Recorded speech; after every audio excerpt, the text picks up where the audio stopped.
my life is so much fuller, so much more free. I have the freedom and flexibility to move around as I please, to see the world, enjoy new cultures, eat amazing food, meet amazing people. It is such a great way to live life, and it's almost like being on vacation part-time, exploring the world on your time while working on your own terms, on your own schedule, or working on someone else's schedule, but on the road. And I think it's just such a great way to experience life if you've never done it before. And if you're someone who loves to travel and wants to do more traveling without feeling restricted by having to wait 3 weeks out of the year to go out there and explore and see the world, well, this can be the answer: becoming a digital nomad. And I'm gonna share with you all the benefits, all the reasons why I think you should become a digital nomad if you already aren't, or if you are a digital nomad, just stick around and maybe see if there are some points that you connect with, anything that maybe you disagree with, and we can talk more about in the comments below. So don't forget to also like and subscribe if you've been enjoying my videos, my other videos on my channel. But since COVID, I've become more of a digital nomad. I've always been someone that really loves to travel. From as young as I can remember, if I get the chance to leave Canada, I will leave it. I love getting on a plane. I love being in a completely different environment, different ambiance, atmosphere, weather. You know, Canada can get really, really cold. And so I love the idea to have that flexibility where I've set up my life in a way where I either work for someone where my job is remote, or I work for myself where I can choose to work wherever the hell I want to work. And to me, that feels good. That's important to me because I need that flexibility. I thrive off of traveling and being in new environments. So if I can't do that, if I have to wait 3 weeks out of the year to do that, that is really limiting my ability to live life on my own terms. And so I think, of course, being a digital nomad, there are some downsides, but to be honest, I think there are a lot more benefits and upsides than downsides. The reason why I say that is that I've recently entered a new relationship, so that has kind of limited my ability to be away for a length of a time. I, of course, want to eventually close that distance with my partner and to kind of settle down, have a family. So, of course, you need to kind of figure out what phase you are in your life and where you want to be, where you see yourself soon. If you're someone that really wants to be settled, maybe you already have a family, maybe you have kids, being a digital nomad may not be the best lifestyle for you. But hey, I was at one point single, I have no kids, so it's much easier for me to not be tied down to one location, if that makes sense.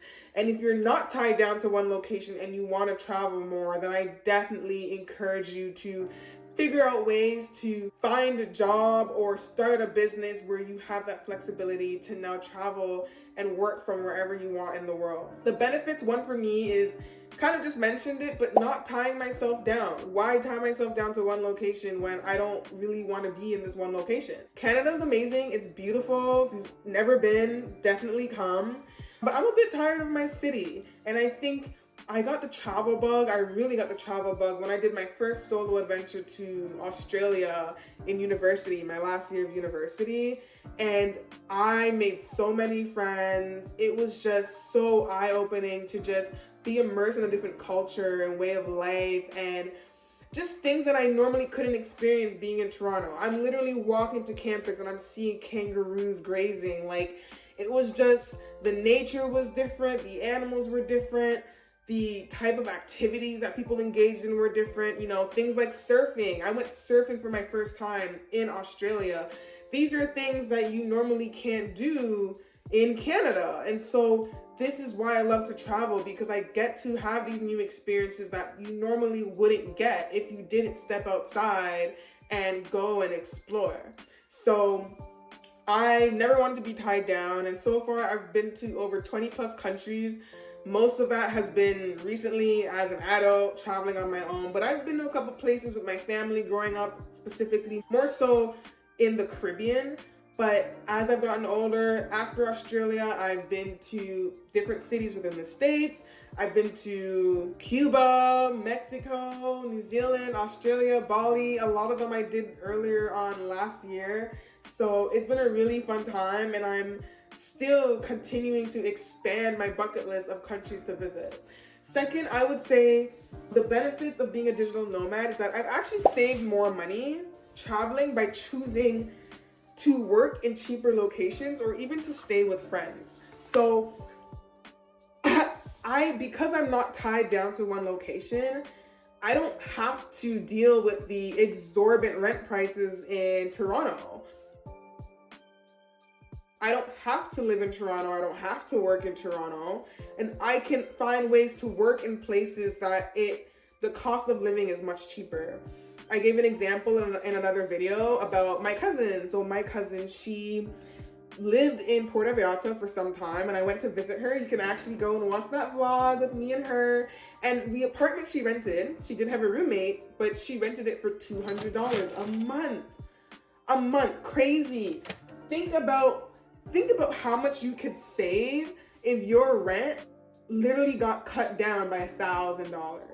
What could you do with an extra $1,000? And I think this is why I say it's important to not get caught up with the Jonesies and just do things that everyone else is doing. Although I know digital nomading, it has become a trend, but I think it's a very worthwhile trend, and it's really here to stay because people are realizing that this life isn't all that it's chalked up to be. This idea of going to school and then getting hit with all this debt and then having to work and slave away for the rest of your life. Like, why? And have to put up with high cost of living and rent and groceries and food, and things are just getting more and more expensive. You don't have to live in America. You don't have to live in Canada. You don't have to live in all of these first world countries that claim to be the best. That actually moves into my next point, which is that my perspective on the world has changed and the way that we live our lives, especially first world countries, because there's that whole American dream that is really dying, and a lot of us are realizing that it's a trap, it's a lie. A lot of us are not happy. We have the car, we have the house, and we're still unhappy. And so it's like, why am I stressing myself out and killing myself and hustling and grinding to meet this cost of living? And even when I still get the things that I have, I'm still not happy. And so I realized that Canada is not that great. Not that great. I don't know why I said it like that, but it's just not that great. And the hype to live here, when I don't have to, I can understand if you have a family here. I can understand if like your spouse is tied to the location. But if you're not, if you're young, you're single, you have a remote job, you can work. Why force yourself to stay in a country and pay these exorbitant prices? It makes no sense to me. I'm out of here. Sorry. I'll make friends in new places. I still have my same friends when I come back. Like, it's not that big of a deal for me personally.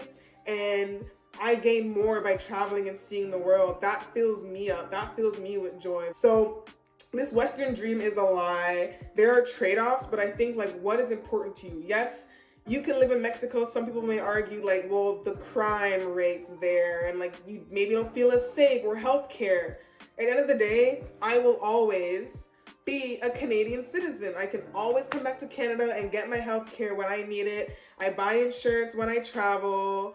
And safety, there are a lot of countries that are pretty safe and are still very affordable to live in. Even when I was in Mexico City, I felt very safe. You just have to be cautious and know what you're doing when you're traveling to certain places. So I think that's kind of BS, and I think that it's an excuse that people make to justify why they're not able to travel or work wherever else they want to work and live. You do not have to compromise. There are definitely locations in countries where you can feel safe and still get away with paying way less. A great example of that is Bali. I was in Bali. I felt safe 100% of the time that I was there. It is such an amazing country. The weather is beautiful. Everything is super inexpensive, and you don't get the safety issues and concerns, as much safety issues and concerns that you would get maybe living in Mexico. So there are options for people. You can find a place that you feel safe in. You can find ways to take care of your health so that you don't get sick and prevent yourself from getting sick. And also, if you are lucky to be born in a first world country, you can always come back and get the healthcare that you need. So that's my opinion on that. 4 is when it comes to relationships. So you get to date outside of your own cultural norms, and just what I think personally for me, dating in modern day dating has been very hard. And I think when you travel and you date people in countries that are just not as tapped into the social norms that are accustomed to us here, I think you get a better and a different, not that it's always better, but you get a different dating experience. I found it so interesting. When I would travel to England, for example, I found that the guys that I dated there were a bit more respectable versus the guys that I dated back in Toronto. There was just a different way that they approached women. And sometimes you don't have to leave your country to have a different dating experience, obviously not, but I just really like the idea of dating people from different places. And when I was young, I always felt that my person, or the person that I would marry or settle down with, was not gonna be in my home country. Or if they were, they weren't born in my home country. And I feel the older I got and the more I dated, it became very clear to me that my man is not in Toronto.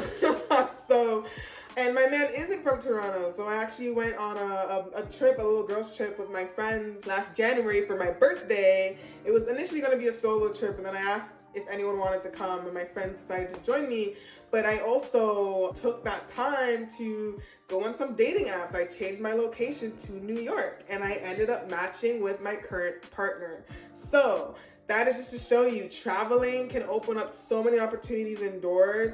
Your lover may not be from your hometown and your city. You may not be able to explore that. That person is out there for you. There are billions of people in this world, and you're just here thinking that your partner is in the same 20-kilometer radius from you. We gotta think bigger. We gotta open our hearts to much more. And I know some people don't really like the idea of long distance relationships. I don't think anyone's ever the first to say they want a long distance relationship, but sometimes it happens, and sometimes it's the best thing that can happen to you. For me, I never thought I would be in a long distance relationship, although I did want to date someone outside of, I guess, my country. So at some point, I guess it was going to happen, but I didn't really think it was a reality until it actually happened. And then I had to deal with some of the challenges that come with being in a long distance relationship. But even though I'm in a long distance relationship now, this is honestly like the best relationship I've ever been in so far, best dating experience I've ever had with someone. And if it wasn't for my love of traveling, I would not have the love that I have in my life right now. So I'm not even gonna get worked up about it. I almost feel like there were tears starting to form, but it is crazy, guys. Like, your person, I want people to find their person, and I just want you to know that your person may not even be in the fucking country that you're in. Be open-minded, be open. It will work out. If you really care about that person, you're willing to make it work. Communication, it's gonna challenge you, certain skills that you maybe need to work on. But I did that work. I've been to therapy, I've done the inner work, I've hired dating coaches, so I was really clear on what I wanted, and I knew that whether it was long distance or not, if it's meant to be, it's gonna work out. And like I said, so far, this is the best relationship I've ever been in, and our communication is chef's kiss on point. Then, of course, we have the privilege of having a passport. I'm always open. I'm willing to talk about privilege because, I'm a person of color, so I've seen when privilege works against me, but I've also seen where privilege works for me in terms of money and wealth and having access to that, and a lot of people not having access to that, and also being born in a country that allows me to travel to a lot more places and opens up a lot more doors. So really grateful to have this passport, and that allows me to travel way more freely and to stay in countries for a longer period of time and that I think would be one slight little downside to maybe traveling is like the whole visa situation. But with a lot of research and just educating yourself ahead of time, you can know like how long you have time to spend in certain countries. If you do want to spend time in a country for a longer period of time, trying to find countries where you can stay for longer. Just like Mexico, you can do that. Bali, 6 months. So just doing the research to see how long you can stay somewhere for before you'll have to move to another location. And you can also just find a boo in that country that you really love and, you know, get your green card. Okay, I'm just joking. I'm not promoting that kind of behavior. Do not use people, but you know, you never know in life. Keep your options open. So 6, the benefits of being a digital nomad is obviously you get to travel. Maybe that should have been my first point, but like, I think it's just really common sense. But some people love traveling. I literally, like, it's in my astrological chart. My 10th house is, no, I'm gonna go get it. I'm gonna go read it. Okay, so Chani Nicholas, I did her You Were Born for This. I read her book and I did the activities in it. And literally, I'm gonna read out to you what it says about my astrological profile and how it relates to travel.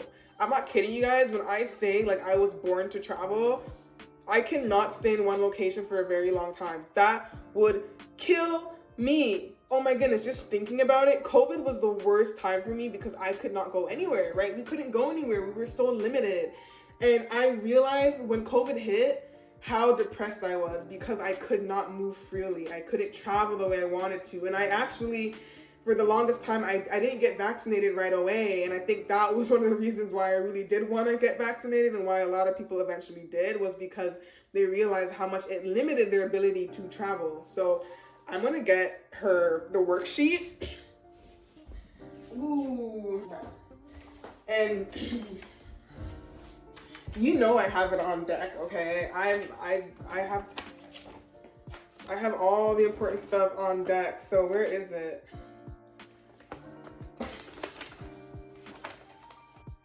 Okay, so this is proof as to how much I love traveling is literally built into my astrological chart. Like, I know this is a little bit much, but I can be a little bit much. But you know, I love astrology. I haven't really like talked a lot about astrology, human design on my channel, and a lot of these like other spiritual tools and devotional practices and methodologies that I use for my personal life to make decisions, but also to better get to know myself, and also utilizing this in my business so I can show up in the best way possible, that I can utilize and capitalize on my strengths that were naturally given to me based on the time that I was born and the place and the location I was born, and also just my human design type because of this astrological blueprint. So if you already don't know your astrological sign, your 3, sun, moon, and rising, that is a great place to start when it comes to astrology, just to better get to know yourself. I don't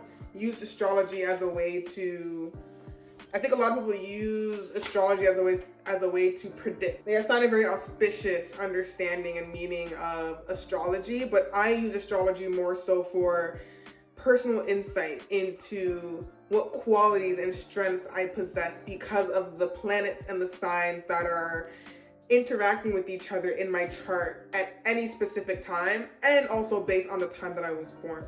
And if you don't believe in any astrology, I'm not here to argue with you on it, but JP Morgan did say millionaires don't use astrology, billionaires do. So there must be some reasoning behind that. I don't want to hear millionaires talk. I want to hear billionaires talk, and billionaires, that's what a billionaire said about astrology. So you already know, if you want to hate, you can hate, but the success that I've seen through utilizing these tools has gotten me pretty far. So there has to be some method to the madness. Anyway, so my sun is in the 9th house in Aquarius, right? So this is what it says about having the sun in the 9th house in Aquarius. Okay, so I'm gonna read it. The 9th house is known in traditional astrology as the house of God, since the sun was seen as God and the moon is goddess, which is why the 3rd house is the place of the moon's joy. The 9th house is the house of the sun's joy. Having your sun here gives it a special quality and strength. The 9th house is the house of spirituality, religion, philosophy, higher education, publishing, long distance travel, and long-term plans. Boom! I don't even need to read the rest because that is literally me in a nutshell. With your sun in the 9th house, I still am going to read the rest. You might need to find ways to express yourself through exploring the world. any work that takes you on international adventures. No, honestly, on God, when I tell you I was born to travel, this is why I love astrology so much. It makes you realize that you are not crazy, that your impulses, that the things that make you you, that the things that drive you and bring you joy and motivate you, it literally is built into your being, okay? Takes you on international adventures or into contact with other cultures and geographies is a natural fit. That said, it's a mistake to think that the sun here yearns only for physical exploration. It also seeks to travel far and wide philosophically. You might have the qualities, if not, of a spiritual guide, educator, leader, or publisher. Signed, Chani Nicholas. I love Chani. If you already haven't read the book, You Were Born for This, it's a great introduction and insight into astrology. And she has all these worksheets. So as you're reading and understanding the different signs and the planets, she has reflection questions and prompts. You fill in where you fit in the midst of this amazing compass. And yeah, and you eventually get to self-reflect as you're going through the book. So I really like that about how she set up the book, how she wrote it. And it is one of my favorite, if only, astrological books I think I've ever bought, and was recommended to me by actually an astrologer that was a part of my entrepreneurial circles when I first started my business. So shout out to Allison for putting me on. Thank you so much. And yeah, Chani Nicholas has an app and everything and all that great stuff. So yeah, you can start there. So back to the rest of the video. When I say I love traveling, you can rewind and watch that and know that it is no joke. Like I said, I am literally depressed if I can't travel. I get really, really, really sad.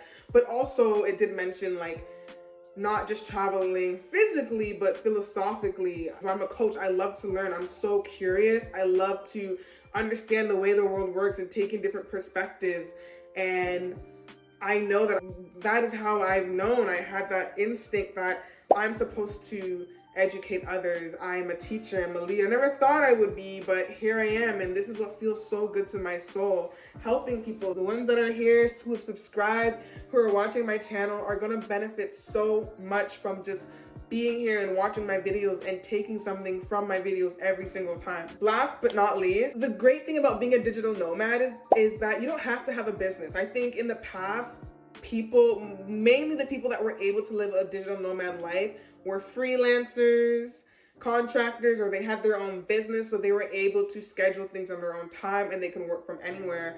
And now with COVID having happened, a lot of companies had to resort to pushing their employees to work from home. And so most people got to experience, anyone in this sort of like hybrid work economy now, got to experience the work from home lifestyle, depending of course what service industry you were into, you know, because if you're a doctor or a nurse, certain professions, it's very hard to work from home or work abroad. So I think if you know that this is the way that you want to live your life, I think it's very important, especially if you're just going into university, you're trying to figure out your career, or you want to pivot.